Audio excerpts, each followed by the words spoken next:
ನನಗಂತೂ ನಿಜಕ್ಕೂ ಭಾಳ ಸಂತೋಷ ಆಗ್ತಾಯಿದೆ.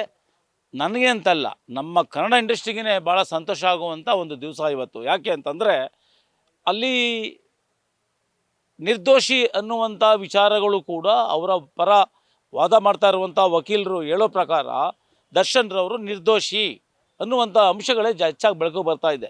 ಅವರು ಸಾಕ್ಷಿಗಳನ್ನು ನೋಡೇ ಕೋರ್ಟ್ ಬೇಲ್ ಕೊಟ್ಟಿರೋದು. ಹಾಗಾಗಿ ಆ ಬೇಲ್ ನೀಡಿರೋ ದೃಷ್ಟಿಯಿಂದ ದರ್ಶನ್ ಅವರು ಆದಷ್ಟು ಬೇಗ ಸಂಪೂರ್ಣವಾಗಿ ಇಡೀ ಈ ಕೇಸಲ್ಲೇ ನಿರ್ದೋಷಿ ಅಂತ ಹೊರಗಡೆ ಬರಲಿ ಅಂತ ನಮ್ಮೆಲ್ಲರ ಒಂದು ಪ್ರಾರ್ಥನೆ ಮತ್ತು ಆಶಯ.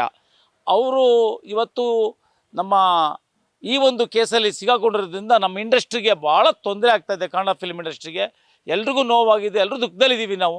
ಆಗ ಇವತ್ತು ಸ್ವಲ್ಪ ಸಂತೋಷ ಆಗ್ತಾಯಿದೆ. ಇನ್ನು ಮುಂದಿನ ದಿವಸಗಳಲ್ಲೂ ಕೂಡ ನಮಗೆ ಖಂಡಿತವಾಗಿಯೂ ನ್ಯಾಯ ಸಿಗುತ್ತೆ. ದರ್ಶನ್ ಅವರು ಹೊರಗಡೆ ಬರ್ತಾರೆ, ಇನ್ನು ಚಲನಚಿತ್ರಗಳಲ್ಲಿ ನಟಿಸ್ತಾರೆ, ಹೆಚ್ಚು ಚಲನಚಿತ್ರಗಳಲ್ಲಿ, ಮತ್ತು ಅವರ ಅಭಿಮಾನಿಗಳಿಗೆ ಅವರು ನ್ಯಾಯ ದೊರಕಿಸ್ಕೊಡ್ತಾರೆ ಅನ್ನುವಂಥ ಒಂದು ವಿಚಾರ ನಾನು ಈ ಸಂದರ್ಭದಲ್ಲಿ ಹೇಳೋಕ್ಕೆ ಇಚ್ಛೆಪಡ್ತೀನಿ. ಮತ್ತು ದರ್ಶನ್ ಅವ್ರನ್ನ ನಾನು ಭಾಳ ಹತ್ತಿರದಿಂದನೂ ಕೂಡ ನೋಡಿದ್ದೀನಿ. ಭಾಳ ಮೃದು ಸ್ವಭಾವದ ವ್ಯಕ್ತಿ ಅವರು. ಹಾಗಾಗಿ ಅವರು ಇಂಥ ಒಂದು ದೊಡ್ಡ ಕ್ರೈಮ್ ಮಾಡೋಕ್ಕೆ ಸಾಧ್ಯನೇ ಇಲ್ಲ. ಬಟ್ ಈ ಎಲ್ಲ ಮಾಧ್ಯಮ ಅದು ಇದು ಬಂದಿದ್ದು ನೋಡಿದ್ರೆ ಎಲ್ರಿಗೂ ಬಾಯಿಗೆ ಬೀಗ ಹಾಕ್ತಂಗೆ ಆಯಿತು. ಯಾರು ಕೂಡ ಮಾತಾಡಬಾರ್ದು, ಏನು ಮಾತಾಡೋದು ತಪ್ಪಾಗುತ್ತೋ, ಇದು ಕೇಸ್ ನಡೀತಾ ಇದೆ, ನ್ಯಾಯ ನಡೀತಾ ಇದೆ, ಕೋರ್ಟಲ್ಲಿದೆ, ಅದು ಇದು ಏನೇನು ಎಲ್ಲ ಜನಗಳಿಗೆ ಎದುರಿಸಿ ಬೆದರಿಸಿ ನಮ್ಮ ಬಾಯಿಗಳನ್ನು ಒಂದು ಬೀಗ ಹಾಕಿತ್ತು. ಇವತ್ತು ನಮಗೆ ಖಂಡಿತವಾಗಿ ನಮಗೆ ಸ್ವಾತಂತ್ರ್ಯ ಇದೆ, ನಾವು ಮಾತಾಡ್ತಾ ಇದ್ದೀವಿ. ದರ್ಶನ್ ಅವರಿಗೆ ಒಳ್ಳೆಯದಾಗಲಿ, ಶುಭ ಆಗಲಿ. ಮತ್ತು ಅವರು ಮೊದಲಿನ ಥರ ಅವರೇನು ಚಾಲೆಂಜಿಂಗ್ ಸ್ಟಾರ್ ಆಗಿ ಅವರು ಫಿಲ್ಮಲ್ಲಿ ನಟಿಸಲಿ ಅಂತೇಳಿ ಈ ಸಂದರ್ಭದಲ್ಲಿ ನಾನು ಹೇಳೋಕ್ಕೆ ಇಚ್ಛೆಪಡ್ತೀನಿ. ಜೈ ಹಿಂದ್, ಜೈ ಕರ್ನಾಟಕ. ಮತ್ತೆ